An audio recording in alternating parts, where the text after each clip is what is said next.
நண்பர்களே, யாராவது ராக்கெட்டை ஏவி அதை மீண்டும் திரும்ப கொண்டு வருவேன் என்று சொன்னால் நாமும் சிரித்து விடுவோம்.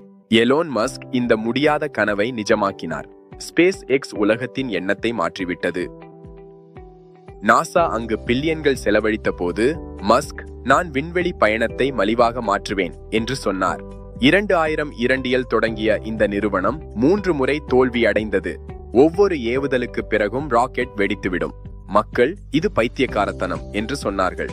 மஸ்க் தன் கடைசி பணத்தையும் முதலீடு செய்தார். 4வது ஏவுதல் ஒரு கேம் சேஞ்சராக மாறியது. இன்று ஸ்பேஸ் எக்ஸ் ராக்கெட்டுகள் மீண்டும் பூமியில் வந்து நின்று விடுகின்றன. இப்போது விண்வெளி ஆய்வு நாசாவின் ஒரே அதிகாரம் இல்லை.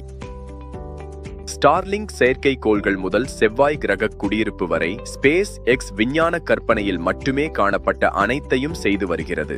வரும் 20 ஆண்டுகளில் மனிதன் செவ்வாயில் வீடு அமைப்பானா அல்லது இது மஸ்கின் கனவாகவே இருக்குமா? நீங்கள் சிந்தித்து உங்கள் கருத்தை கண்டிப்பாக கமெண்ட்ல சொல்லுங்கள்.